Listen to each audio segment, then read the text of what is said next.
нийгэм, улс төр, эдийн засаг, цаг үеийн тулгамдсан асуудал, олонний анхаарал татсан чухал үйл явдлууд, түүнийг дорсон сэтгүүл. Бид чухал үйл явдлын эздийг тэмдэгч, харин тэдний байр суурийг тодорхой мэддэг. Тэдний үзэл санаа, үйл хэрэг та бидний амьдралд хэрхэн нөлөөлөх вэ?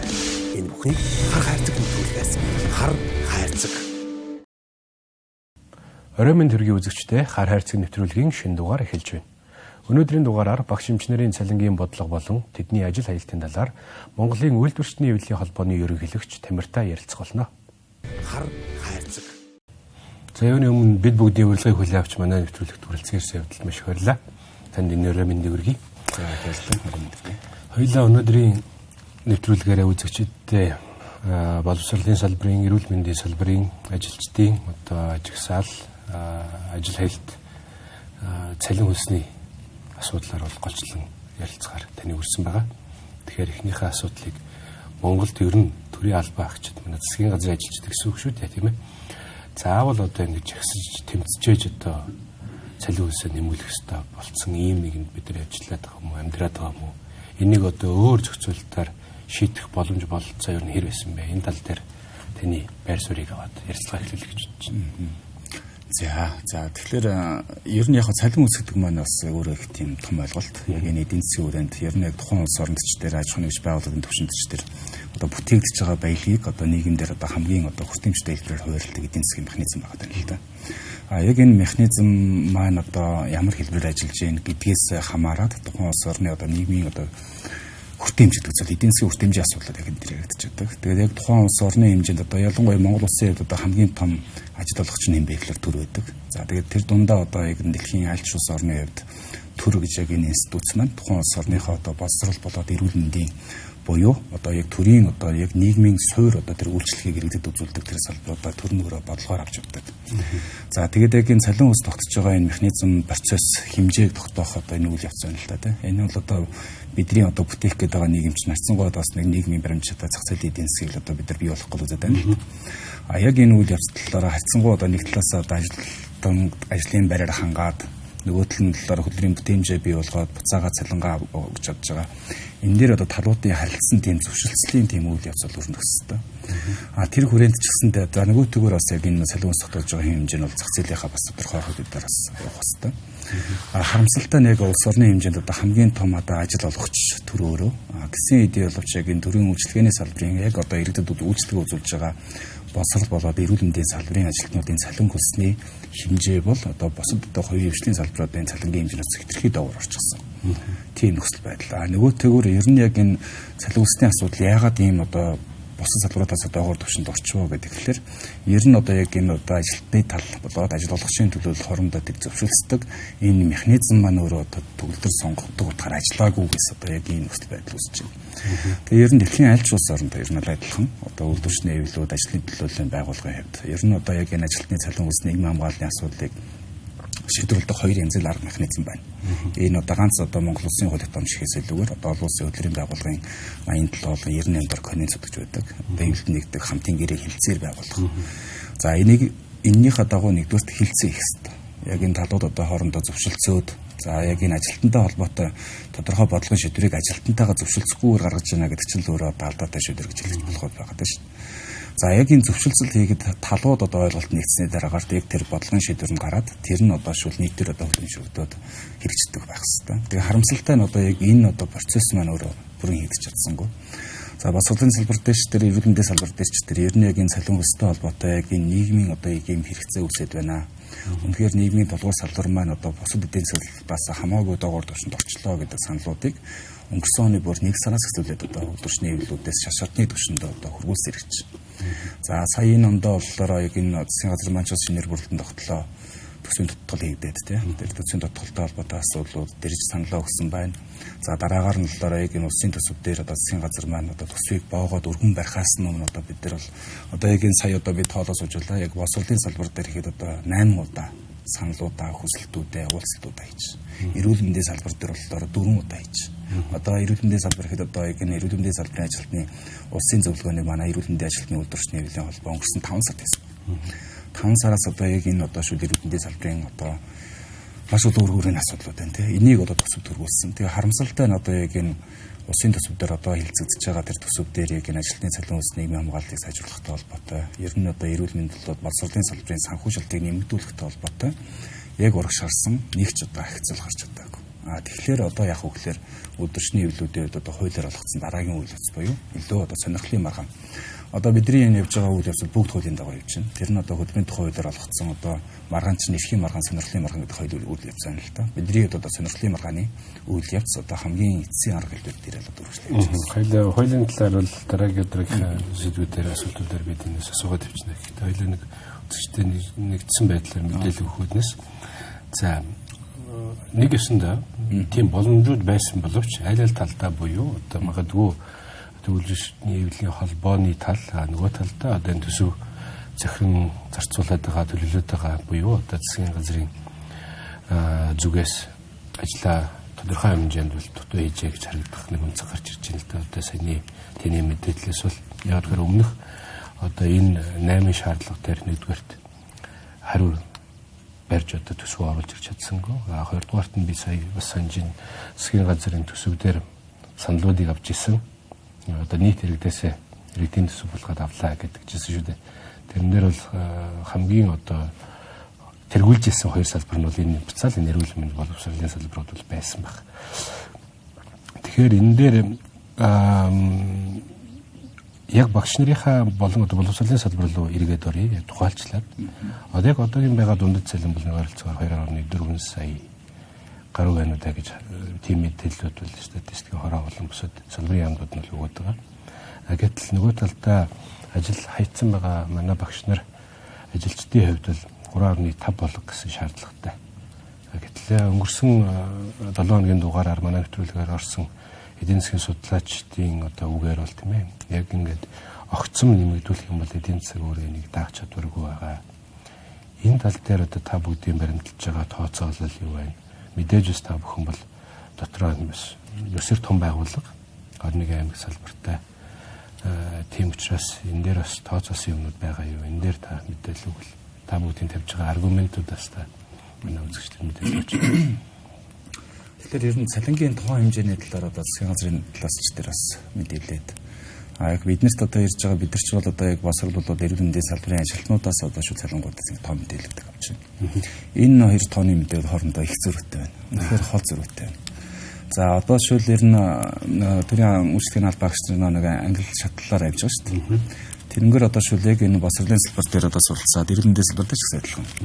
Яг одоо суралцаад ажлын байран дээр гарч байгаа ажилтны одоо цалин бол одоо ялчвал одоо эрүүл мэндийн хөрөнгөний сая 400 орчим, босролынхын сая 484 байгаа. Энэ үндсэн цалин гэж тийм ээ. Мэдээж одоо шүүл яг энэ дээр ч үндсэн цалингаас гадна нэмэгдэлээс олборын дээр асуудлууд ирэх. Гэхдээ яг энэ чинь бол тодорхой одоо шүүл одоо магадгүй удаан жилийн нэмэгдлээ гэдэг чинь одоо шүүл олон жил ажиллаж ийж одоо шүүл одоо 20-30 жил ажиллаж ийж одоо шүүл яг тэр төвшөнд төгдөг байх жишээ нэг. Тэгэхээр энэ бол одоо маш ялгаатай ойлголт. Одоо магадгүй одоо босролын салбар дээр насаараа одоо ажиллажсэн тий ардын тэргүүлэх багш зэрэгтэй авчихсан энэ хүмүүсийн цалингийн хэмжээг одоо нийт одоо шүүл яг энэ босролын салбарт ажиллаж байгаа 93 мянган ажилтны цалингийн дундаж хэмжээ гэж ярих нь бол дэндүү орой өсвөл ойлголт. За тэгээд сая сүүлччихсэндээ тэр одоо сангийн сайд маань за бараг 3.9 сая төгрөгийн цалин авдаг гэдэг чиг болно лээ. Тэгээ энэ бол одоо яг үнэндээ бол амьдралаас сэтгэхий тасархай ойлголт байна. За бидний зүгээс одоо шүүл босролын байгууллагад ч одоо ганцхан багш нар ажиллахгүй маш олон ажилтнууд байгаа. Үйлчлэгчийн цалин бол 900 мянган эхэлж байна. Харуул хамгаалагч, тоогооч тий захирал. За сая одоо шүүл Орхон аймагт одоо ажиллаад ирэхэд бол одоо захирлынхын цалин одоо 2.700 800 нийт цалингийн хэмжээнд гэж гарч ирж байгаа шин нэмэгдлийн бол сургамжуулалт ороод. Тэгэхээр одоо яг энэ талуудын гэлж байгаа тоо мэдээлэл бол дэндүү зөрүүтэй байна. За энэ бол одоо нэгдүгээр бодит факт. Ихэнх одоо шүүл одоо яг энэ босролын байгууллагад ажиллаж байгаа хүмүүсд чинь хэвшлэн залуучууд байна шүү дээ. Энэ залуучууд маань болохоор яг энэ чиглэлээр эрүүл мэндийн ч адилхан тийм ээ. Гарч ирээд одоо шүүл авч байгаа цалинууд үндсэн цалингаар авч байгаа байхгүй. Тэр чинь удаан жилийн нэмэгдэл ямар нэгэн одоо зэргийн урамшуул өдр байхгүй шүү дээ. За анги даасны нэмэгдэл ч юм уу тийм. Ийм гүүгээр одоо шүүл авч байгаа цалин бол яг ийм байгаа. Тэгэхээр одоо энийг бол одоо бид нар бодтоор үнэлэх хэрэгтэй нэгдүгээрт. Хоёрдугаар цалин хүс нэмэгдүүлэхтэй холбоотой их усүр яг юу байна вэ гэдэг асуудлууд ирэх тийм ээ. Яг одоогийн одоо өргөн барьчаад байгаа улсын төсөв маань одоо засгийн газрын төвшинч гиснээс хэлж байгаа юм л да. Яг энэ 2026 оны одоо төсвийн хөрөөний мэдээллийн дээд лимит буюу одоо урсгал зарлалын хэмжээг 26% одоо дотоодын нөхцөл 26% тулгсан байдлаар болж ирсэн. За бидний тавьж байгаа шаардлага бол одоо юу вэ гэхээр яг энэ одоо зарлуудаа одоо ачлалгуудлын зэрэгээр ирэмблээчээд гэж үздэг. Одоо яг энэ та бүхэн дээр барах юм бол одоо цалингийн зардал, урсгал зардлын хэмжээ, за тэн дээр чи хөрөнгө оруулалтын зардлуудыг ороод авчин тий. А яг энэ зардлуудаас одоо харж байхад одоо мэдээж одоо шууд сургууль цэцэрлэг барих тий. Одоо хөрөнгө оруулалтын одоо шууд за соёлын төвхэд л одоо миний ойлгож байгаа 24-5 одоо соёлын төв барих зардлууд дусын төсөв цуглаад орсон зам барих, гүүр барих тий. Засвар хийх. За тэгэл яг энэ зардлууд бол мэдээж чухал гэж хэлж болно тийм ээ. Үнэхээр одоо энийг чухал биш гэж хэлж байгаа. А тэгтээ ачлалгуудлын ирэмбээр явахад одоо шууд сургууль барих хэрэгцээ шаардлага байлаа гэд сургууль барьлаа гэд тэнцэн ажиллах багш байхгүй тохиолдолд одоо тэр сургуулийн барилгаар бид нар яах вэ? А эхний ээлжинд одоо шууд яг энэ босролч дээр эрүүл мэндч дээр аль хэл нь 10 тооны аюул их тийм дутагдaltaй явж штэ. А яг энэ бүх багш нар чинь солонгос руугаар авчлаа. А ийм тохиолдолд одоо шинээр тэнцээ ажиллах хүн байхгүй байхад тэр байшингаа магадгүй дараа жил болох боломжтой байсан. Энэ жилдээ одоо шууд хөндөө хөрөнгө оруулалтад, эх жилдээ одоо магадгүй бетон зураг хөрөнгө оруулалтад болох шаардлагатай гэж үзээд байгаа. Гэхдээ мэдээж энийг хөрөнгө оруулалтын зардлаас танаа дурсгал задал руу оруулах гэх юм бол одоо маш урт хугацааны магадгүй хилцүүлэг улсын хурал дээр явагдаж засгийн газрын түвшинээс дахиад буцаад маш олон ажлууд хийгдэх ёстой болж байгаа юм дүр зураг харагдаж байна л да. Тэгэхээр мэдээж бид бүгд мэдж байгаа 11 сарын 15 гэхэд ерөн тэр хавцаа одоо төсвөө бол баталсан байх хэвээр юм л да. Тэгэхээр бас цаг хугацаа бол явсаар байна.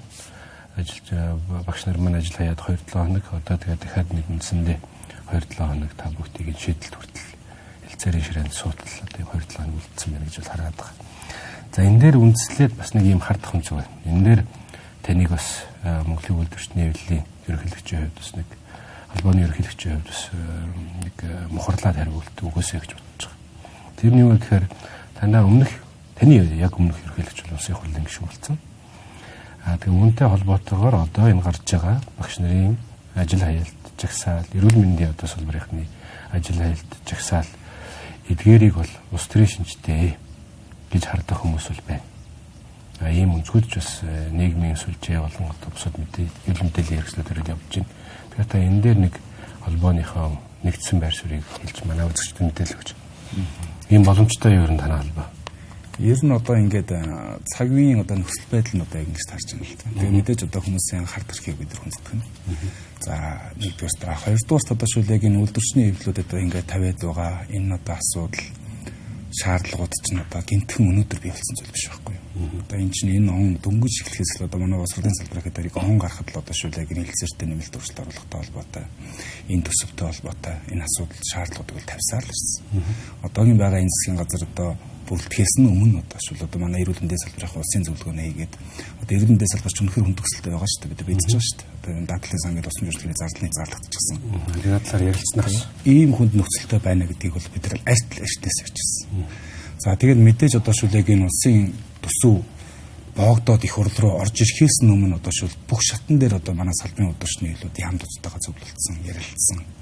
За тэгээд та саяас хэллээ те. Одоо яг энэ одоо эх оны төсөв бол иргэдийн төсөв байя гэдэг санаачлага тавиад тэр хүрээндээ ч гэсэндээ одоо манайхан бүх төвшөнд саналуудаа хүсэлтүүд өгсөн. Тэгээ харамсалтай нь улсын хурал дээр одоо яг энэ өргөн баригдаад ингээд боогдод орж ирчихсэн. Одоо бол эрх мэдэл бол одоо бид нар бол яг засгийн газар хийсэн үйл улсын хурал одоо яг энэ улсын төсвийг одоо төсөвт одоо шүүлэг багтгүй зардлуудыг зарим нь хэсгээд багасгаад одоо ингэж тодорхой шийдвэр гаргах хэмжээний улсын хуралд. Тэгэхээр одоо юу гэдгийг одоогийн одоо энэ үйлдвэрчний хэвлэлийн хөдөлгөөнийг магадгүй одоо нэг засгийн газар руу чиглэж байгаа тийм одоо зүйл гэж ойлгох бол ямар ч утга учиргүй зүйл. За тэгээд нөгөөтэйгөр одоо шүүл яхав үйлдвэрчний хэвлэлүүд цалин хөлс нийгмийн хамгаалалттай холбоотой асуудлуудыг улсын төсөвд суулгах замаар л бид шийдвэрлэдэг. Улсын төсвийг хэлцэж байгаа цаг мөч нь угаасаа л яг энэ мөч. Тасаа хэллээ шүү дээ. 11 сарын 15-нд улсын төсөв батлагдсан байх хэрэгтэй хуульд. Энэ үед л бид нэр одоо шүүлэг одоо энэ асуудлуудад зөвшөөрлөлийн замаарч дээр, тэмцлийн арга замаарч дээр одоо л бид нар шийдэхгүй л өөр ямар ч боломж байхгүй. За улс төрт болж байгаа үйл явдлыг бол одоо бид нар маш анхааралтай ажиллаж байгаа. Одоо энэ бол одоо мэдээж Монгол хүн болгон л одоо анзаарч тавьж байна. Яг энэ нөхцөл байдал анх үүсгэхээс өмнө одоо шүүлэг энэ төсвийн одоо хамгийн ихний хэлцүүлүүд дээр бид нар оролцоод л явжсэн. Тэгэхээр одоо шүүлэг энэ улс төрийн талцлууд нь хэлж л байсан. Тэр үед ч гэсэндээ бид нар бүх талууд л хэлж л байсан. Энэ нийгмийн хэмжээний ийм хямралт нөхцөл байдал үүсэх боломж болцоо нөхцөл одоо урьдчилан нөхцөл нь үүсчихэд байна. Үнэхээр одоо яг энэ одоо энэ чинь бол одоо сүүлийн хэдэн сарын хугацаанд үүссэн зүйл шүү дээ. Мэдээж маш олон жилийн хугацаанд яг энэ салбарын цалин үйлсийг доктортой нэмээ явж байсан бол ийм хэмжээд өсөж очихгүй шүү дээ. Энэ орхигдоод одоо яг энэ одоо үнэхээр хүнд нөхцөл байдал үүсчихэд байна шүү. Магадгүй одоо шул одоо зөв буруугийн асуудлыг мэдэхгүй байна дээр улс төрийн асуудлууд. тэрийгээ та бүхэн энэ төсвөө баталчаад тэрнийхээ дараа шийдэхгүй бол болохгүй шүү гэдгийг бол одоо бид нар бүх төвшөнд хэлж байсан. Тэгээ харамсалтай нь одоо яг энэ төсөвч одоо төсвийн 3 дахь хэлцүүлгийг үзэж байна. Энэ одоо шүүлүүдэ цаглбарын хувьд одоо үдийт чинь төсөв бол нэлээд одоо ер нь батлахад ер нь бараг тодорхой болчихсон байдаг шүү дээ. Гэтэл одоо шүүлэг энэ нөхдүүд өөрсдөө одоо яг энэ төсөв хэлцэж байгаа яг нийгмийн одоо энэ хариуцлагатай цаг үед өөрсдийнх нь одоо энэ талцлага батлал тэрэнд бол бид нар хамаахгүй. Үйлдвэрчний хувьд бид нар төсвөл хэлцэх үед л одоо бид нар ярихаас өөр хизээ ярих. Энийг бол одоо маш сайн ойлгох хэрэгтэй. Тэгээ магадгүй энэ засгийн газар өргөжлүүлээд одоо ажиллах ч бай. Магадгүй дараа дараагийн засгийн газрууд ажиллах ч бай. Аль ч төвшөнд одоо үйлдвэрчний хувьд өөрсдөө санал хүсэлт бид нар чинь гишүүдийн төлөөллийн байгууллага шүү дээ. Бидний шийдвэрүүд бол одоо гишүүдээс уран гарч байгаа. Нэг гишүүд дээр одоо амьдрал дээр нь тулгамж байгаа асуудлуудыг бид нар шийдвэрлэх үүрэгтэй асуудал. Тэр хүрээндээ бол одоо аль ч төвшөнд магадгүй одоо хинч ажиллаж байсан гэсэн бидний асуудлуудаа яриад л явах хэрэгтэй. За хоёул ярилцлагынхаа их хэсэгт бол боловсролын салбарынхны одоо манай багш нарын ажил хаялтын тухай бол дэлгэрэнгүй сайхан мэдээлэл өгсөн байгаа. Үүнтэй холбоотойгоор Наранбаяр сайд болон одоо боловсролын яамны зүгээс бол сүүлд одоо энэ гаргаж байгаа хэрэгжүүлж байгаа энэ багш нарын ажил хаялтыг бол хууль бус юм а гэсэн мэдээллийг бол өгсөн байсан. Энэ дээр та бүгдийн байр суурь болон мэдээлэл өгөхөд ямар хөө зүйлүүд байгаа вэ? Танай зүгээс. Тэгэхээр бас Наранбаяр сайдын зүгээс ер нь яг энэ үйл явц маань хуулийн дагуу явсангүй гэдэг тийм мэдээллүүдийг хийгээд. Тэгээ ер нь яг одоо бидний одоо явуулж байгаа яг энэ хуулийн сонирхлын маргааны процесс үргэлжилж байна. Яг энэ хуулийн маргаан болохоор яг энэ одоо мөрдөгдөж байгаа бие 22 оны 1 сарын 1-ээс мөрдөгдсөн яг энэ хуулийн дагуу. Одоо өмнөх хуулийн процесс бол ихэд одоо хамтын маргаан, ганцаардсан маргаан гэдэг процесс явагддаг байсан. Одоо сонирхлын болоод эрхийн маргаан гэдэг процесс. За энэ сонирхлын маргааны үйл явц нь яаж өрнөдөг вэ гэхээр хамтын гэрээ хилцээ хийхтэй явцтай холбоотойгоор талууд саналын зүрх үүсэх юм бол үүсдэг тийм процесс. За энэ процесс бол яг хуулийнхаа дагуу явсан. За яг энэ одоо хуулийн процессыг одоо хэрэгжүүлдэг ганц одоо субъект нь хэм байдаг вэ гэхээр ер нь бол үйлдвэрчний хэлүүд байдаг. За үйлдвэрчний хэлүүд яг энэ хөдөлмөрийн тухай хуулийг одоо анх боловсруулах, бичих, агуулгах, дайнд хийх, их хурал дээр одоо оруулалт батлуулах талбарт бүх процессыг бид нар өөрсдөө хийсэн. Яг энэ хуулийг хэрхэн тайлбарлах, хэрэгжүүлэх, ойлгох бол бид нар хамгийн сайн мэддэг асуудал. За тэр хүрээндээ болохоор яг энэ одоо сонирхлын маргааны процесс эхлээд дотоод зөвшөлтсөлийг хэрэгжүүлэх хэрэгтэй. Яг тэрэн дээр ойлголтын зөрүү үүсэх юм бол дараа нь зуурчлагч ажилладаг. Зуурчлагч дээр одоо гарсан дүгнэлтэд талууд хүлэмжшэрхгүй тохиолдолд дараагийн шатанд 2 арга зам байдаг. Арга зам. Нэг нь арбитр, нөгөөх нь ажил хаялт гэсэн үг. Энэ хоёр нь бие бинийгээ одоо урт тойрон орох биш. Энэ хоёр нь сонголт гэсэн үг байхгүй. Нэг нь арбитраар явуулж болно, нөгөөх нь талаараа ажил хаялтаар явуулж болно. Энэ хоёрын аль шугамар явах вэ гэдгийг хэн шийддэг вэ гэхээр маргалдагч тал буюу энэ маргааныг анх үүсгэсэн тал нь шийддэг гэсэн. За яг энэ одоогийн одоо боловсролын салбар дээр явагдаж байгаа маргаан бол маргалдагч тал нь бол боловсрол шинжилгээний үйлдвэрчний хэлний холбоо. За боловсрол шинжилгээний холбоо болохоор яг энэтэй зурцлагчийн гаргасан дүгнэлттэй талууд хүлэмжшүүлж нэгдэг учраас ажил хаялт хийх мэдээлэл аль бисаар өгүүлсэн. За тэгээд ажил хаялтын чиг шумаар яваад эхэлсэн гэсэн. Тэгэхэд нөгөө талаас болохоор одоо боловсролын яамнаас болохоор үгүй арбитраар явна гэдэг одоо саналыг одоо хөдөлмөрийн халамжийн үйлчлэгийн ерхий газар руу хөрвүүлсэн байсан. За тэгэхээр яг энэ нөрөө процесс ихний алдаа. Одоо буюу яг энэ нэг одоо шил аль шугамар явах вэ гэдгийг үйлдвэрчний хэлүүд шийдэх хэрэгтэй байсан. Тэрэн дээр одоо боловсролын яам нэгдүгээр талдаа хийсэн. За хоёрдугаарт арбитр томилох тухай хүсэлтэд боловсролын яам гаргаад гаргасныхаа дагуу нь болохоор яг тэр арбитрийг хэн томилдог вэ гэхээр хөдөлмөрийн нийгмийн түвшлийн 3 талд тухайн шатны хороо шийдвэрлэдэг. Буюу нийслэл дээр өрнөж байгаа учраас нийслэлийн хөдөлмөрийн нийгмийн түвшлийн 3 талд хороо нь хуралдаад тэр арбитрийн тэр одоо хүлээж авах хүсэлтэд хилцээд тэрнийхэн дагуу арбитрийнхаа бүрэлдэхүүнийг баталж явуулдаг. Гэтэл хоёр дахь алдаа нь одоо боловсролын ямар алдаа гаргасан, төр талаас ямар алдаа гаргасан бэ гэхээр энэ нийслэлийн хороо нь огт хуралдаагүй ээжж шийдвэр нь Наранбаяр сайд дээр ирчихсэн байсан. За энэ хороо ямар очтой хороо байдаг вэ гэхээр тэрэн дээр 3 талын хороо байдаг. Үйлдвэрчний эвлэлийн төлөвлөлтийн төлөөлөл байдаг, ажил олгогч эзэдийн төлөөлөл байдаг, төрийн төлөөлөл байдаг. Тэгтэл одоо гишүүдний энэ хурал болсныг мэдээгүй байхад хурлаас шийдвэр гарч ирсэн юм байна. Энэ бол одоо процессын 2 алдаа гарчиж байгаа. За үйлдвэрчний эвлэл талаас бол одоо яг энэ процесс бол ямар нэгэн байдлаар хуулийн бол мархан байхгүй.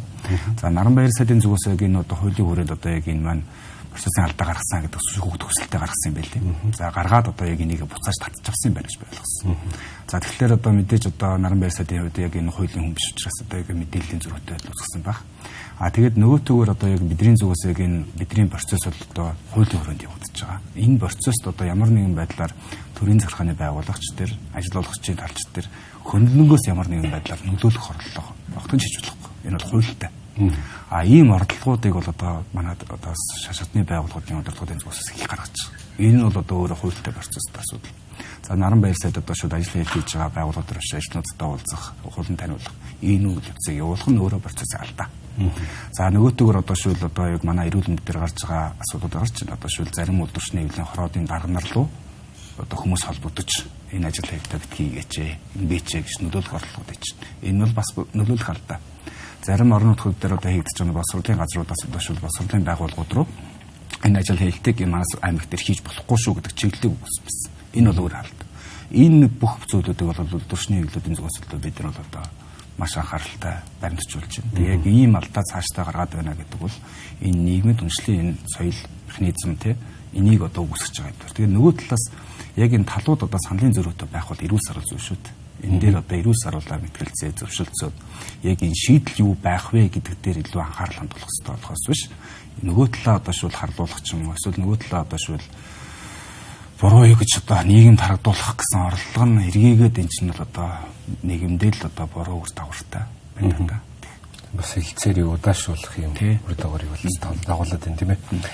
Яг хөө хэдийгээр танай холбооноос Монголын үйлдвэрчний эвлэлийн холбоо болон одоо салбар хоёр холбоо институцийн төвшөнд одоо тухайн салбарын яамдуудтайгаа одоо хэлэлцээр гэх зөвшөлдсөл гэх одоо энэ маргааныг үсгээд ингэ явж байгаа боловч нөгөө талаас харах юм бол энэ нэргээд хүмүүс хоорондын харилцааны асуудал бас байгаад байгаа болов гэж харж байна. Энэ дээр юу гэж хэлэх гээд байна вэ гэхээр тухайн улс төрчийн нэг бяд гэж нэг юм байдаг тийм ээ.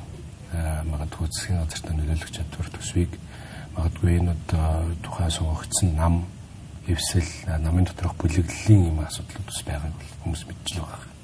Тэгэхээр яг энэ дээр нөгөө талдаа тухайн одоо салбарыг хариуцж авч байгаа сайдуудын туршлага бас одоо хувь хүнийх нь байр суурь хандлага эдгээрээс ингээ харахад одоо боловсрол шинжилгээ ухааны салбар болоод эрүүл мэндийн салбар дээр 11 сарын 15-наас өмнө энэ хоёр одоо маргалдагч талууд хоорондоо нэгдсэн зөвшөлтсөлд хүрэх юм боломж таны хувьд одоо ажиглагдаж байна уу? Та яаж харж байна? Тэгэхээр яг нэг талаасаа талуудын саналын зөрүү бас нэлээд хол зайтай байна тий. Одоо мэдээж одоо сарцсангуйгаас авааштай засгийн газрын зүгээс одоо боломжтой одоо хөлбөрүүд өдрөө тооцоол өдрөө хийгээд за тэгээд одоо яг төсвийн байнгаараа хүний үйлчлэгийн бодлогын байнгаараа тодорхой ажлын хэсүүд гараад за улсын хурлын гишүүд бас тодорхой зарчмын зөрүүтэй саналууд гараад хэлцэгдээ явж. Энэ бол одоо бас авааштай зүйл. Бас яг энэ нийгэмдэр одоо энэ ажил хийлдэг өрнүүлж байгаагийг одоо лидерээс ойлгож хүлээж авч байгаа шиг байна. За тэгвэл одоо яг энэ улсуудын тавьж байгаа дэвшүүлэн тавьж байгаа тэр санал санаачлалууд нь яг нийгмийн хүлээлтээс бол хэтэрхий хол зөрүүтэй байна. За энэ зүйлүүд нь тодорхой хэмжээнд ортох хэрэгтэй. За мэдээж одоо шул одоо мэдээж улс орны эдийн засгийн нөхцөл байдал, улс орны төсвийн нөхцөл байдлыг бол одоо бид нар ойлгож байгаа. За тэгвэл энэ дээр нэлээд ахиц гарах хэрэгтэй. Нэгэнтээ одоо шул яг энэ одоо асуудал ийм төвшөнд очихоос өмнө бид нэр одоо шул улсын төсвүүдээр тодорхой одоо хөлбөрөөлөлт дэвшин тавьад оруулчихсан байсан бол яг ийм төвшөнд очихгүй байх гэсэн шүү дээ. Нэгэнтээ улс орон дээр одоо ийм том хөдөлгөөн ингээд өрнөчгсөн байх тохиолдолд яг одоо шул зүгээр нэг 10%, 20% тий нэг удаагийн одоо шул гал унтраас нь шийдвэр бол яг энэ мараа багш нар ч тэр хэмжнэр ч тэр хүлээж авах ямар ч боломжгүй болчиход. Тэгээ энэ тохиолдолд одоо нэгэнтээ одоо төр бол нэлээд бодлогын шийдвэр гаргах хэрэгтэй. Нэлээд бас зарим халахна хийх хэрэгтэй. Тэгээд ер нь зарчмын хувьд ч тэр одоо яг энэ эдийн засгийн тодорхой салбаруудын одоо нийгэмд үзүүлж байгаа нөлөөлөл гэж байна шүү дээ. Тэр хүрээнд ч тэр боловсрол болоод эрүүл мэндийн салбар чинь тухайн улс орныхаа дунд цалингаас нэгдүгээр түвшин цалинтай байх хэрэгтэй. Бид нар мэдэн шүү дээ одоо Америкч тэр хаач тэр за заавал Америкт үзүүлдэг гэсэн цаашаа дунд түвшний манайх дижитал төвчөндөө улс орнууд ч тэр хамгийн өндөр цалинтай улсууд багш нар эмчнэр л гэдэг шүү дээ. Ингэж энэ чинь бусад эдийн засгийн салбаруудад нөлөөлдөг. 3.5 сая гэж нь одоо сая 484 мянгаас одоо хоорондын зайд хэтэрхий зөрүү байна тий. Гэлээхтэй одоо шууд үндэсний статистикийн хорооны гаргасан мэдээлэлээр чинь одоо улсын дунд цалин чинь одоо шууд 3 дахь удаагийн сүүл байдлаар чинь одоо 2 сая 400-аас 800 хооронд гарч байгаа шүү дээ. Тэгэхээр яг энэ төвшнгөөс ядаж арай жоохон дээгүүр төвчний цалин үсээд байгаа. Тэгэд нэг зүйлийг бид нараас маш сайн ойлгох хэрэгтэй. Яг энэ одоо магадгүй яг энэ төр маань энэ дээр бодлогын шийдвэр гаргах хэрэгтэй. Боловсрол болоод эрүүл мэндийн салбарын одоо санхүүжилт хэмжээ тийм. Одоо эрүүл мэндийн салбар гэхэд одоо дотоодын нэтгүүний 6-аас доошгүй хувь нь энэ салбарт одоо орж иж тэр салбарын цалин өс нь өндөр байж байгаа тусан жуулчны үйлчлэгийн чанартай байж байгаа боловсролч гэсэн адилхан. Тэгээ харамсалтай нь одоо боловсрол бол одоо нэг 4 орчим хувьтай баг шиг байна. Эрүүл мэнд одоо нэг 3 орчим хувьтай байна. Тэгэхээр бидний шаардаад байгаа яг энэ нөхцөл байдал чинь эргээгээд яг нийгэмд үзүүлэх нөлөөллийнх нь За тухайн улс орнд бүтээгдэж байгаа баялагийнх нь хууль талаас ч гэсэндээ яг тодорхой төвшөнд нь очих тийм хүлээлтийг үүсгэж байгаа гэж хэлж байна. Өөрөөр хэлбэл одоо яг тухайн улсын одоо хар хайрцагны бодлогыг тодорхойлох үс, хэмжээнд нарах үс юм. Төсөвт болон дотоодын мэд бүтээгдэхүүнд эзлэх хуваар нь болно гэж тооцоолдог тийм ээ, олон улсын жишээг бас байгаа. Эргээд буцаад та бас яг ярилцлагын өмнө нэг хэлжсэн. Энэ бол ингээд шатараалтай хууль журмынхаа дагуу явах хэрэгтэй гэдэг. Ер нь цааштай. За энэ удаадаа бид бүхэн тодорхой хэмжээнд очоод хилцэлд хүрэх болов гэж би бол итгэж байна, найдаж байна, тэгээсэй гэж бас хүсэж байна. Гэтэл яг энэний дараа жил яах вэ? Дараагийн дараа жил яах вэ? Мэдээж магадгүй инфляц одоо Монгол Улсын засгийн газрын ясад барьж байгаа 6.2 гэдэг дээр явах юм бол тухайн одоо инфляцаас шалтгаалаад яг ялгаагүй өсөхгүй бол энэ цаг жил болгон жил одоо нэмэгдэх тусам л одоо энэ нөгөө нэг худалдаа авах чадвар болон цалингийн хэмжээний хоорондох зааг үүсээд дахиад нэг 5-6 жилийн дараа тийм ээ тесрэлт гарах юм боломжуудыг нөхцлүүдийг бас бүрдүүлэх ийм одоо зүй бол харагдаж байгаа юм л та тий. Тэгэхээр энийг энэ харилцааг индексжүүлэх, инфляцтай уяах, бусад одоо эдийн засгийн үзүүлэлтүүдтэй уяах ийм одоо хууль бодлогын шийдлүүдийг та бүгдийн хувьас одоо төшүүлж байгаа зүйл байгаа юу? Энэ дээр ер нь урт хугацаанд энийг тогтвортой шийдэх ямар аргачлалгаа байд юм бэ? Тий. Тэгэхээр яг нийгэмдэр ч одоо тийм ойлголт байдаг. Эдийн засгч нар маш ярьдаг л дээ, тий. Нийгэмдэр одоо шууд цалингийн хэмжээ өслөөр одоо эдийн засгийн бүхэнд ярьдаг шүү дээ. Цалин өслөөр одоо юмны үн өсдөг гэдэг. Гэтэ яг эдийн засгийн үнэлээр одоо шууд нийгэмдэр эдийн засгах одоо нийлүүлэлтийн мөнгө нийлүүлэлт нэмэгдээд ирэхлээр буцаагаад одоо эрэлт мөсөө явчихдаг гэсэн нэг ойлголт. Гэхдээ одоо нэгэнтээ одоо Монгол улс хөгжиж байгаа улс орны хувьд бол инфляцийн түвшин одоо хөгжингөө улс орноос үргэлжлэлтэйг барьж ирдэг. За тэгэхээр одоо яг энэ цалингийн өсөлтөөс үүдэлтэйгээр зөвхөн яг энэ инфляц чинь өндөр байгаа юм уу гэж ярина гэдэг бол өрөөсгөл ойлголт болчихж байгаа. Одоо шүл яг энэ жилийн тухайд одоо эдэл авч үзэл 2025 онд чинь төрийн албан агчдын цалин чинь 6% нэмэгдсэн шүү дээ. 6% нэмэгдээд чинь цалин нэмэгдсэн ч гэж итгэдэгцэн. Одоо инфляц чинь одоо бараг 2.5 тоонд орж шүү дээ. Тэгэхээр одоо энэ чинь бараг бодис цалингийн хувьд бол бууралт, нэрэлсэн цалингийн хувьд одоо чөд өсөлт. Цалин одоо энэ чинь өсөөгөө гэж хэлж байна. Цалин өсөөгөө байхад хэд чинь л одоо миний ойлгож байгаагаар одоо үндэсний статистикоор чинь бараг 9% таа гэж нэрлэж байгаа шиг байна. Зарим эдийн засгч нар эдний ярьж байгаа одоо энэ жилийн инфляц одоо 1.2 орчим орсон шүү дээ гэж хэлж байна. Одоо энэ орхинч тодорхой байх. Одоо энэ оны сүүл гэхэд бол ойлгомжтой. Цалин өсөөгөө байхад чинь инфляц өсөж байна. Инфляц өсчихнөө гэд цалингаа өсөхгүй байна гэдэг чинь өөрөө блокгүй зүйл байхгүй. За ер нь цалин өссөний бодлого талаас одоо ингээд аваад үзэх юм бол улс орны хэмжээнд одоо бүтээгдэж байгаа цалин өс нийгмийн хамгааллын зардлын хувь хэмжээ нь одоо дотоодын нийт үнэтэй харьцуулах хувь хэмжээ нь хэр байгаа юм бэ гэдэг харах хэрэгтэй.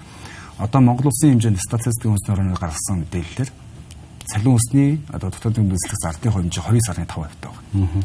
За манайхтай ижил төстэй улс орнд одоо шүү Төв Азийн станууд байна. Казахстан, Узбекистан тийм. За зүүн Европын одоо дайн болж байгаа Украин, Беларусь, Латвия, Литв, Эстон, Польш гэдэг. Бидэртээ жоо ижил гараас ирсэн улсууд шүү дээ. Энэ улсуудын одоо эзлэх хувь хэмжээ нь 45-аас 55%. Тэгэхээр Монгол улсын хувьд л зөвхөн нэрлсэн цалингийн хувь хэмжээгээс ч тэр нийгэмд бүтээгдэж байгаа баялагаас хуваарлж байгаа цалингийн механизмын хувь хэмжээ ч гэсэнтэй угаасаа доогор байна. Тэгэхээр бид нэр одоо шул яг энэ хувь хэмжээг өсгөжж нийгмийн тэгш байдал одоо тэнцвэртэй байдал гэж бий бол. Одоо бид нар ярьдаг шнэ нэг эдийн засаг өсөд байна гэдэг өмөртлөө бидний амьдралын харманд мөрөхгүй байна гэдэг. Гэтэл тэр баялагч нь тэгж цалингаараа бүрэн хуваарлах механизм ажиллахгүй. Тэгэхээр ер нь одоо Монгол улсын хэмжээчтэй цалин өссөний бодлого бол инфляц болоод дотоодын нийт түвшний өсөлтөөс давсан хэмжээний өсөлтийг хангаж иж дотоодын нийт түндэслэг цалингийн зардлын хувь хэмжээ бид өсгөхөөс арга байхгүй. Гуравдугаар талаар би нэг ингэж үгээр тайлбарлах вэ гэхээр бидний хувьд болохоор яг энэ цалин өссөний нэмэгдлийг хийхдээ зах зээл дээр нэмэлтээр мөнгө гаргаач гэж бид хүсэж байгаа шүү дээ. Ер нь бол одоо зах зээл дээр одоо шул эдийн засаг одоо гарч ирж байгаа бетон зураг хэлбэрээр нийлүүлэлт хийж байгаа тэр мөнгөний урсгалыг цалин өс хэлбэрээр гаргаач л гэж.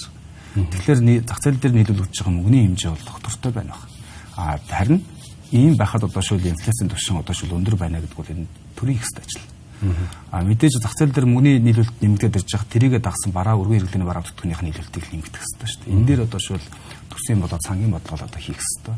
Тэгээ тэрнээс одоо шул инфляц өсчнө гэдээ одоо бид нэг яриад байгаа юм л бодохгүй. Цаашдаа ер нь бол үйлдвэрчний хэвлэлүүд бол бид нар одоо байнга ажил хийх гэдэг бол одоо өсөх зүйл биш шүү дээ. Бидний зорилго бол ажил хийх биш. Энэ бол одоо маш их эрсдэл, маш их сорилт.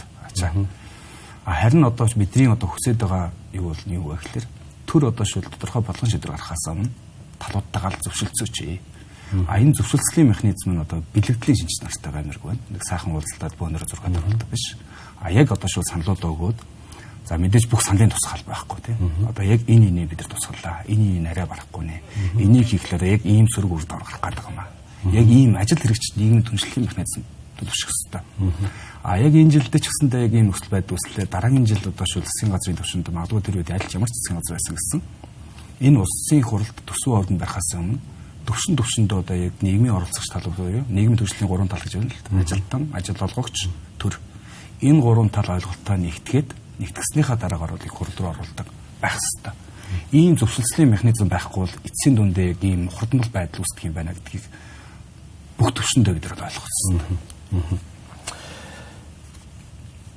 Цалин дагаж инфляц гэхээсээ илүүтэйгээр тухайн эдийн засагт үүсэж байгаа тэр одоо инфляцийг дагаад одоо ажил хөдөлмөр эрхэлж байгаа ажилчдын цалин дагаж өсдөг ийм шийдлийг урт хугацаанд хаана оруулж өгөх ёстой. Энэ шийдлийг бид бүхэн хуулиндаа юм уу эсвэл таны дөрөвний ярьж байгаа дотоодын нийт бүтээгдэхүүний төдөө хувь нь яг энэ салбарын урсгал зардал руу явна гэдэг одоо энийг хуульчилж өгсөн ийм шийдлүүд байх ёстой. Тэгэхгүй бол би яг түрүү хэлсэн нэг магадгүй 5-6 жилийн дараа дахиад ингэж суух байдаг гэж.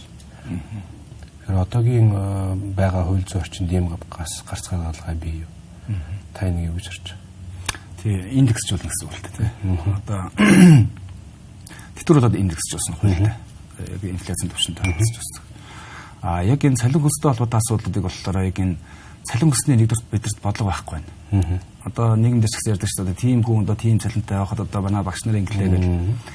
Одоо ер нь бол яг хөглөр цалин хөлс энэ бүрдэл хэсгүүд яаж тогтдог вэ гэдэг нь бол бас тодорхой асуудлууд байдаг. Зүгээр энэ зах зээлийн хуулиараа нэгдүгээрт одоо эрэлт нийлүүлэлтээр явах. Нөгөө талаас цалинч нь болохоор тухайн салбарын одоо нийгэмд үзүүлж байгаа нөлөөлөл. Тухайн салбарын одоо ажиллаж байгаа ажилтнууд хэр хэмжээний боловсрол мэдлэг шаарддаг юм. Хэр хэмжээний хариуцлага хүлээж идэг юм тий. Хөдөлмөрийн нөхцөл нь ямар юм. За одоо ингээд тодорхой шалгуур үзүүлдэг байна. Яг энэ дээр үндэслэн байдлаар цалингийн зөв шатлал бий болох хэрэгтэй. Эдийн засгийн салбар болгон дээр. За ингээд одоо шул яг цалингийн бүтц маань өөрөө одоо яг систем маань өөрөө доктортой бий болчихно шүү дээ. Болсныхаа дараагаар болохоор яг хөглөр магадгүй тийм индексжүүлсэн хууль бий болохыг үсэхгүй. Тухайн улс орны эдийн засаг энэ жил хэдэн хувиар өсөд инфляци хэдэн байх юм бол тэрнийх нь хэдэн хувиар нь дуусалтыг ингэж ханганаа. Зарим нэг байгууллагууд ч гэсэн бас байдаг. Одоо шул одоо энэ улсын хэлцээрээс гадна хувийн хвшлийн компаниудаар ч гэсэн хийгддэг. Яг хамтын гэрээгээрээ. За энэ жил одоо шул магадгүй эх жил манай компани ашигтай ажиллагаад хэдэн хувиар өсөх юм бол тэднийх нь хэдэн хувийн цалингийн өсөлтөнд оруулъя. Энэ үйл дурсны хэвлэлийн хороо ажил олгогч хоёрын одоо жинхэнэ утгаараа нийгмийн төршлөг байхгүй. Зөвшөөрлөсөн шийдвэр гаргаж байна шүү дээ. Тэр хүрээндээ ажилтан ч гэсэн бүтээмжийн нэмэгдүүлдэг, ашигтай ажиллагааг нэмэгдүүлдэг. Тэгэхээр эхний ээлжинд миний хэлэхээр бол эхлээд цалин өсний бүтэц зүг болох хэрэгтэй байна. Үсэн хэмжээд. За эннийхээ дараагаар болохоор дотоодын нутгийн цалингийн өсөлт за магадгүй амжиргааны батгах төвшнүүд үйлдвэрлэж болох юм.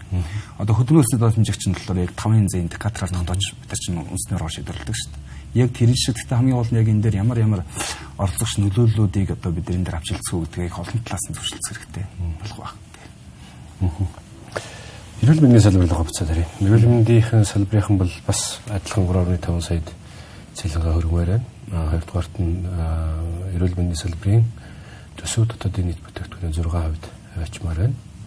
Мөн дээрээс нь одоо эмнэлгийн хэрэгслийг одоо төсвийг нийтээр нь одоо шийдэж өгмөр гэсэн. Ер нь бол олон улсын жишгт байдаг. Бас харьцангуй дажгүй гэж хэлэх болохоор юм уу те. Ер нь ингээд том зургаар нь олон улстай нэг жишж харах юм бол тиймэрхүү одоо шаардлагуудыг бол тавьчихад байгаа. Энэ дээр ер нь хилцээрийн ширээн дээр суух, хоёр тал ойлголцох магадлал хэрэг байх шиг байна. Тэний зүгээс харахад мөн энэний төсвийн их усрыг та өстөрөө их ярьсан тийм ээ. Төсвийн их усрыг нь хаанаас гарах боломжтой гэж та үзэж байгаа юм. Та бүгдийн хувьд л ер нь үйлдвэрчний хэвлэлд манай эрүүл мэндийн ажлын үйлдвэрчний хэвлэлүүдээс тавьж байгаа 3 янзын зохицол байна. Нэгдүгээр цалин усны асуудал. За хоёрдугаарт одоо нэг ММИ одоо хамгаалах хэрэгслүүд. Эмч нарын. Яг тэрийг одоо баг эмч нар чинь өөрсдөө бодлож явж штэ. Одоо нөхцөл байдал.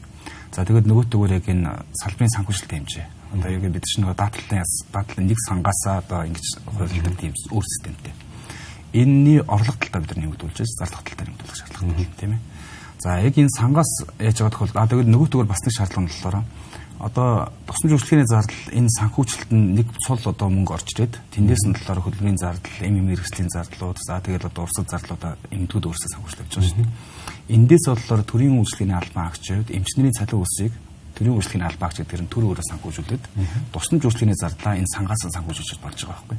Одоо иргэд ч гэсэндээ тэр санд одоо мөнгө оруулаад тэндээс үйлчлэгийг авч шүү дээ. Тусламж үйлчлэгийнхаа зардлыг сангаас санхүүжүүлээ. Эмчнэрийн цалин бол төсвөөсөө санхүүжлээ. Энэ чинь төрийн албан агч нар шүү дээ. Гэсэн аргумент тавьжуулж байгаа. За нэгдүгээр хоёрдугаар талаараа яг энэ сан өөрөө маш төвөгтэй нөхцөл байдалд байгаа тийм бид нар нийтээр харж байгаа. Энэ нөхцөл байдал үүсэж байгаа орлого болоо зардлага талаас нь бид нар ингээд аваад үзэхлээр энэ сангийн орлого дөрвөн янзын хөлсөөс бүрдэж байна. За цалин хөлс түнтэй адилхан орлогоос нийгмийн дадлал шимтгэл төлөөд тэндээс нь одоо 2% буюу 4% бүрдэж байгаа. Энэ нь одоо сангийнхаа орлогыг бараг 70% бүрдүүлж байгаа шиг байна. Тэгэнгუутаа мөн болохоор төр даазаг тусламж үйлчлэгийн зардал гэж боддог. Хамтарч байгаа тийм. Тэрийг одоо шууд төр даадаг. За нөгөөх нь болохоор төр даадаг даатгуулагчд ногдох шимтгэлийн орлого гэж байгаа. Одоо ахмадас нөө түүхдүүд. За нөгөөх нь болохоор одоо сайн дураараа нэг надлаж байгаа. Тэр бол бага хувь эзэлтэй. За энийг зардал талд нь хуваарлаад үзэх юм бол одоо хүмүүс ч гэсэн тэлдэг шүү дээ. Одоо эрүүл мэндийн даатгалд би насаараа мөнгө төлчөөд нэг ганц удаа тусламж үйлчлэг авах гэж очлоор авч чадсангүй байл гэж ярьдаг шүү дээ. Үнэхээр бол тэр бол үнэн байгаа байхгүй. Яг цалин хүснүүтэй адилхан орлогоос нийгмийн дадлал төлсөн усуудын орлого талдаа 70% эзэлж байгаа мөртлөө зардал талдаа тэр чинь 20% эзэлж байгаа. За төр дааж байгаа гэж нэрлэж байгаа боловч тэр одоо төр дааж байгаа гэдэг төр даах нь буруу гэж хэлээгүй шүү. Одоо бид нар ахмадуудаа хүүхдүүдээ эвсраны нэглэлээр бид авч явах хэрэгтэй. Энэ бол зүйн асуудал. Тэгэхдээ төр дааж байгаа даатгалагчаас орж иж байгаа төрийн орлого нь маш бага. Одоо миний санджаар би буруу хэлж магадгүй шнэ 20-30%, зардал талдаа 70% эзэлж байгаа. Тэгээд одоо шүүлэг тэр тусламж үйлчлэгийн зардлуудынхаа хэмжээнд төр дадаг тусламж үйлчлэгийн зардал нь яг тэр үйлчлэгэндээ бүрэн хүрэхгүй байна. Бидний дэвшүүлэн тавьж байгаа шаардлага нь юу вэ гэхээр төр даах хэвээр хүнээ даах хэвээр одоо ахмадуудаа хүүхдүүдээ бид нар авч явах хэвээр татвар төлөгчдийн мөнгнөөс л чинь орж иж байгаа шүү дээ. Харин тэрнтэй үйлчлэгээд байгаа дүүх хэмжээний зардлыг оруулах хэвээр гэж үзээд байгаа. Одоо яг тэр нь болохоор хөдөлгөөсөө доод хэмжээгээр ногдох хэмжээнд 2%-аар тооцож төр оруулаад байгаа. Энэ 2% чинь болохоор ядаж бид нар 3% болгоо. Тэгэхгүй бол энэ сан чинь одоо эрхчил цалин gaаш тавьж чадахгүй. Юун цалин нэмэх мантай. Тусламж үйлчлэгийн зардаж одоо айхтар хязгаарлалсан шүү дээ бид мэдж байгаа тийм. Сар болгон одоо шин квотог тоочсон. Эхний 7 хоног 2 хоногт дуусчихсан. Тэрний дараа нь одоо яах вэ гэдэг асуулт. Тэгэхээр бидний шаардлага бол төр дааж байгаа даатгах шиг ногдох хэмжээг 3% болго. За тэгээд төрийн албан агч нарыг төсөвтөнд буцаагаад авах гэсэн шаардлага тавьдаг. За баярлалаа. Боловсролын салбар, эрүүл мэндийн салбар одоо бүгдээрээ жигсаал цуглаан хийгээд араас нь ажил хийж одоо хаялаа тийм ээ. Тэгэхээр одоо яг энэний үр дагавар нь одоо зөвхөн салбарынхны асуудлыг шийдэх гэхээсээ илүүтэйгээр нөгөө талд энийг ажиглаа сууж байгаа хүмүүсийн хувьд тэр дундаа залуучуудын хувьд магадгүй энэ жил 10 жилээ төгсөх гээд энэ хоёр салбар руу орох гэж байгаа бяцхан хүүхд багчуудын хувьд итгэлийг нь мохож ийнө гэсэн бас нэг юм айдас одоо эмзэглэл надад төрөд байгаа юм л ховны хувьд. Энэ салбар ер нь их асуудалтай юм байна. Энэ цаашдаа ер нь энэ салбар руу ажиллах хэрэггүй мэн гэсэн. Гэтэл нөгөө талдаа бас жинзи үеийнхний хувьд гэж хэлээ тийм ээ. Явуулсан судалгаагаар нийт залуучуудын мөн 70 гаруй хувь нь ер нь болж өгвөл гадагшаа явж ажилламаар байна гэсэн одоо ийм судалгааны үр дүн бол харагдаад идэг. Тэгэхээр энэ дээр бас хоёлаа одоо ярилцлагын төгсгөлд үзэгчтэй мэдээлэл өгөө та бол яг энэ чиглэлээр бас мэргэжсэн өмнө нь ч бас яг энэ дээр ажиллаад явж байсан хүний хувьд бас өөрийнхөө байр суурийг илэрхийлж гэж үзэж байна. Ер нь манай залуучуудын хөдөлмөр эрхлэлтийн асуудлууд ямар хөө хэмжээнд нөхцөл байдал өнөөгийн нөхцөл байдал ямар байна гэдэг яриад эхэллээ. Тэгин баг. Тэгэхээр одоо улан бидэрчний өөрсдөө залуучуудтай бас гэж нэрлэдэг байдаг. Тэгээд яг бод байдал яг нийгмийн болоод эдийн засгийн хүчин зүйлүүдээ ингээд хараад үзлээр залуучуудтай бас их жоохон илг уусыг тийм нийгмийг бас бид бүтээгдэх шиг байна. За тэгээд мэдээж одоо эдийн засгийн бүх салбар дээр ажил хүчний дутагдал бий болчихсон. Тэгсэн мөртлөө яг залуучуудын ажил хөдлийн төвшин улсын дунджаас 2 дахин илүү өндөр үзүүлэлттэй байгаа шүү дээ. Энэ их сонир ойлголт байгаа байхгүй. Эргэлт нь байгаад байдаг, нийлэлт зөндөр байгаад байдаг. Тэгээ хоорондоо тогтолцдоггүй. Тэгээ энэ суур шалтгаан нь яг юу байна вэ гэдэг одоо бидний харж байгаа өнцгөр харахад яг залуучуудын хөдөлмөрлөлттэй харилцаан дээр бол одоо бусад насны бүлгээс илүү асар их асуудлууд байна. За одоо шил сая ярьлаа. Ахмад багш нарын цалингийн хэмжээ, дөнгөж шин залуу багшийн цалингийн хэмжээ бол их ялгаатай байна шүү дээ. Цалингийн хувьд одоо шууд насны бүлгийн хувьд тийм. За хоёрдугаарт яг энэ залуучууд руу одоо хөдөлмөрийн харилцаан дээр залгамжтай олон асуудлууд байна. Одоо шууд магадгүй одоо хөдөлмөрийн аюулгүй ирүүл ухаантай холбоотой үйлдвэрлэлийн ослын мэргэжлж тогловчлон 2024 он гэхэд үйлдвэрлэлийн ослын тоо одоо тохиолдлын тоогоор түүхэн дээд рекорд тогтоолоо шүү дээ Монгол улсад. За энэ рекорд энэ үйлдвэрлэлийн ослт хийн өртөөд байна вэ гэхээр тэн дээр одоо 50-аас 60% нь 35 хүрсэн залуучууд. За энэ чинь хувь бүлгээр бодоход нийт хөдөлмөр эхэлж байгаа сая 300 мянган хүний чинь одоо нэг 30 орчим хувь нь 35 хүрсэн залуучууд байгаа мөртлөө үйлдвэрлэлийн ослт өртөө тохиолдлын тохиол 2 дахин илүү өндөр байна. За амь насаараа одоо хохирч байгаа одоо ажилчдын дунд залуучууд нь бүр дийлэх хэсгийг эзэлж байгаа. За хөдөлмөрийн аюулгүй ирүүл ухааллаасаа, цалин хөлслөөсөө бус насны бүлгээс хамаагүй доогоор. За тэгээд ажлын байран дээрх одоо шууд нийтлэг одоо хөдөлмөр төрхийн зөрчлүүд нь юу байна? Одоо шууд магадгүй ажлын байрны гендер зурсан бэлгийн дарамт, тий? Бэлгийн дарамтууд дандаа залуу охид төсөж төлхөөртнө. За тэгээд одоо шууд одоо магадгүй ажлын байран дээрх одоо хүчрхийл дарамт тхийн өртөө гэхлээр залуу ирчүүл төлхөөртнө. За тэгээд ажлын байран дээр одоо шууд магадгүй ашигын зөрчигдлөө гэхэд тэр эрхээ хамгаалах чадах гэж нэг юм байна шүү дээ. Одоо магадгүй олон жил болсон туршлагатай очоод бол магадгүй одоо хинд хандхаа мэднэ те асуудлыг дэвшүүлээд миний ирэх одоо ингэ зөрчигдөд байна гэдгийг ярьж чадна. Гэтэл залуучууд болохоор магадгүй цалин өсөд дутаа авсан байсан ч гэсэндээ тэрийг одоо асуудал болгож дэвшүүлэн тавиад тэрийг одоо араас нь хөөцөлтөд явах тийм хууль эрх зүйн мэдлэг чадах шүү дээ энэ төсөлдөр.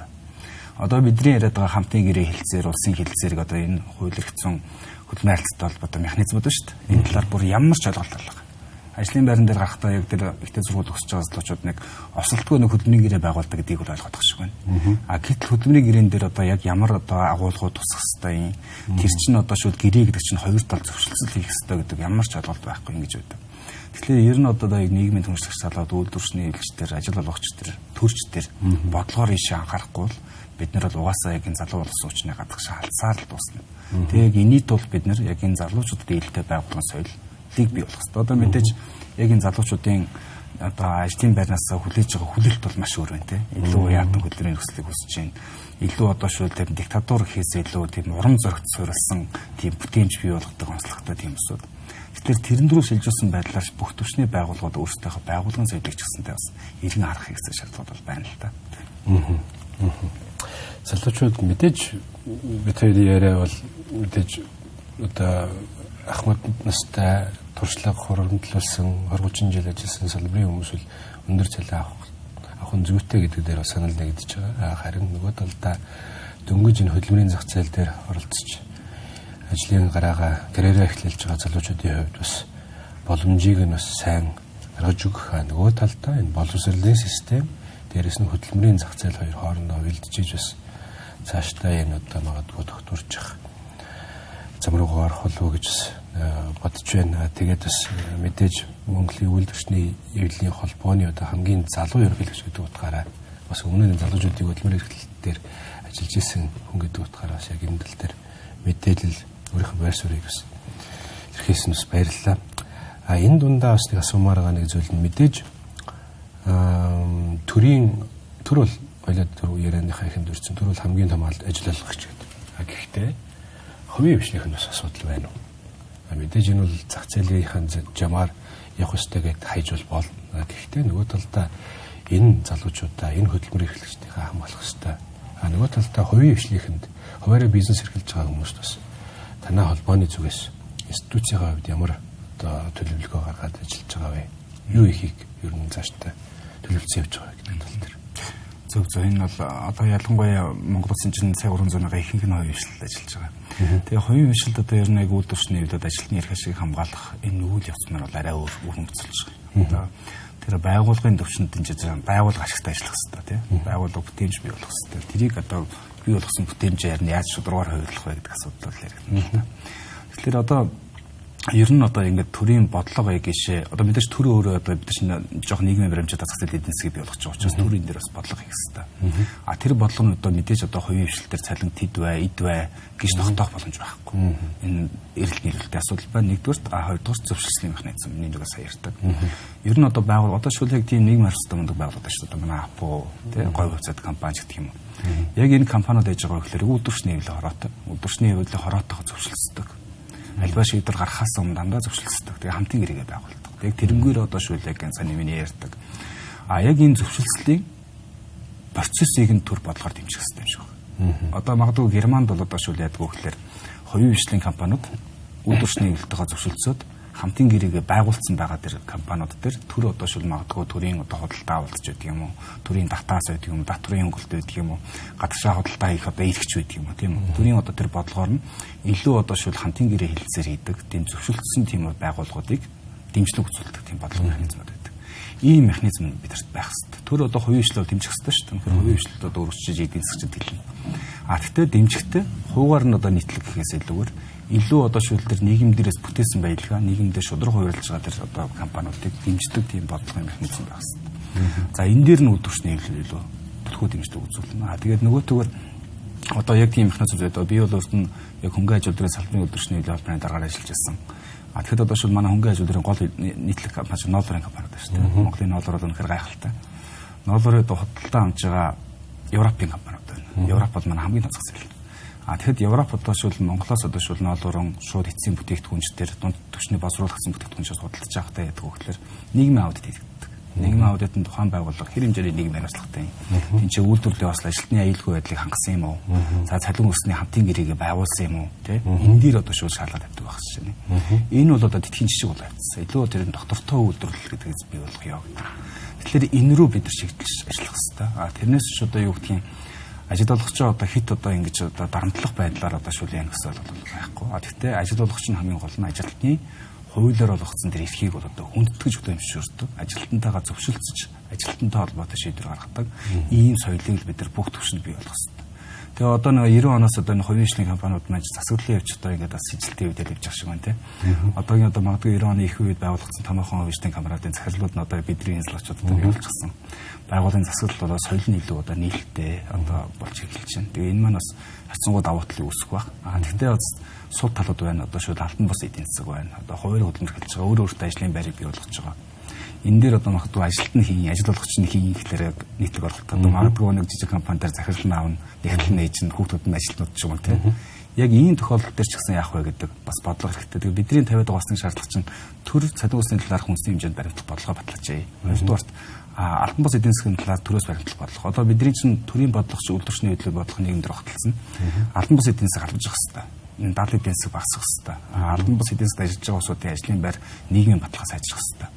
Энэ дээр одоо шууд манайх ямар ч бодлого байхгүй. Тэгээд за өөрсдөө очруулах хайцсан явж байгаа. Тэгээ энийг бол одоо бид нар төрийн бодлогод нөлөөлөх замаар яг энэ хувийн хвшлүүд ажиллах таатай оршин төслийг бүрдүүлээд бүтээмж бий болгоод тэр бүтээмжээ харин шудрах хуваацгаая гэдэг бол одоо бидний хувийн хвшлийн зөвлөл дээр баримтлах гол бодлого гэсэн үг л дээ. Харилцаа. За баярлалаа. Тэгэхээр буцаад хоёлаа ажил хийж байгаа одоо энэ тэмцэл энэ маргааны асуудал иргэд орё. Одоо манай нэвтрүүлэг бас дуусах цаг болж байна. Тэгэхээр хамгийн сүүлийн асуулт таны бодлоор одоо үйлдвэрчний эвлэлийн холбооны ерөнхийлөгчийн хувьд та энэ хоёр салбарын энэ тэмцлийг хэр удаа үргэлжлэн гэж харж байгаа. Хизээ дуусах вэ одоо энэ маргаа. Тэгээд нэг зүйлийг би тодтогч хэлэх хэрэгтэй. Бидний одоо яг аль болохоор ажил хаялт болохоос өмнө асуудлыг шийдэж болох гэж маш их найдажсэн. Та бүхэн жарсан одоо боловсролын жагсаал хийгээл баахан маш олон хоног суулт хийгээл манай эрүүл мэндч гэсэндээ одоо хуулийн процессын шууд ажил хэлбэрийг эхэлж боломжтой байсан шүү. Заавал суулт хийх жагсаалыг халт байхгүй. Аль болохоор өмнө шийдэх хичээжсэн. Тэгээ харамсалтай нь одоо яг энэ нөхцөл байдал үүслээ. Тэгээ төр засагт одоо шууд яг энэ төсөв батлах 2-7 хоногийн хугацаа байна тий. Одоо яг энэ 2-7 хоногийн хугацаанд маш шаардлагатай шийдэх хэрэгтэй. За ялангуяа одоо шууд яг манай эрүүл мэндийн салбар бол одоо маш онцлог салбар шүү дээ. Тэгэхээр одоо эрүүл мэндийн салбар маань албан ёсоор одоо шууд ажил хаялах бэлтгэл ажилдаа бид нар орлоо шүү гэдэг бас тодорхой хугацаа гаргаж ирж байна шүү дээ. Мэдээлэл өгсөн сууж 5 хоногийн хугацаа гэсэн. Тэгэхээр эрүүл мэнд бол боловсролын салбар энэ 7 хоногт ямар нэгэн байдлаар төр засгийн газарч дээр улсын хурц дээр аль аль нь тий нэлээд тодорхой шийдвэрүүд одоо гаргацсан байх хэрэгтэй. Тэгээд хэлэлцээртээ ороод шийдвэр гаргах хэрэгтэй. Тэгвэл одоо шууд заавал одоо яг энэ ажил хэлдэг тийм удаан хугацаанд үргэлжлүүлэх одоо аль аль талд ямар сонирхол байхгүй. Багш нар маань ч гэсэндээ одоо яг ажил хэлдэг чинь зур гэртээ хэвдэхгүй шүү дээ. Тэр чинь яг ажлын цаг дээр яг яс ажил дээр одоо ингэ суудаг чинь сэтгэл зүйч гэсэн их тарамжтай зүйл шүү дээ. Тэгэхээр одоо яг энэ маань одоо яг энэ хамгийн холдоо яаж ч нэг улсын төсвөөс өмнө батлагдчих байх гэсэн маш их найдар байна. За төр их хурал дээр ч засгийн газар дээр ч тэр нэлээд болтоо нэлээд сайн хэрэгтэй. Тэгээд одоо мэдээж яг энэ ажил хэлт чинь одоо энэ удаад бидний зориод байгаа зүйл босрол эрүүл мэндэд чинь нийгмийн тоглоор гол салбар юм бол нэлээд том акцийг нэг зоригтой шийдвэр гаргаад өгч гэж үзээд байгаа. Тэрнээс жил болгон одоо шууд бид ийм одоо өсөлтийг одоо шаардаад хэмжээд байна. бодохгүй болголт шүү дээ. Тэгээ одоо нэлээд бодиттой алхмыг хийгээд нэг зоригтой шийдвэр гаргаад яг одоо шул салбаруудын цалингийн бүтцийн өвчгсөн зөв чигт нь оруулах юм бол энэс цаашаа одоо бидний хэлдгээр илүү одоо шул доктортой байгаагаар одоо ингэж явах юм бол цалингийнхаа бодлого барил авчна л та. Тэгэхээр бидний харж байгаа хүсэлт нь бол юу вэ гэхээр энэ 7 хоногтой төр бас нэлээд асуудлууд авчаасаа. Тэгээд яаж ч байсан одоо шул одоо бидний хүлээлт нь одоо нэг төсөв батлагдахаас өмнө асуудал нэг талтай гарч шин байх гэсэн маш их итгэл өмшлөлтэй байна та. За баярлалаа. За бид бүгдийн манай энэ ярилцлагын нэвтрүүлэгт хүрэлцэн ирж нийгэмд энэ ялангуяа энэ хоёр салбарт үүсэж байгаа энэ асуудлуудын талаар маш дэлгэрэнгүй мэдээлэл солилцож бас байр суурь илэрхийлсэнд тэгээд таны дараагийн цаашдын тэмцлийн магадгүй зөвшөлтслийн ажилд өндрөөс өндөр амжилт хүсье. за Үзэгчдээ нэвтрүүлэг маань энэ хүрээд жаргаж байна. Дараагийн нэвтрүүлгээр уулзтлаа. Баяртай.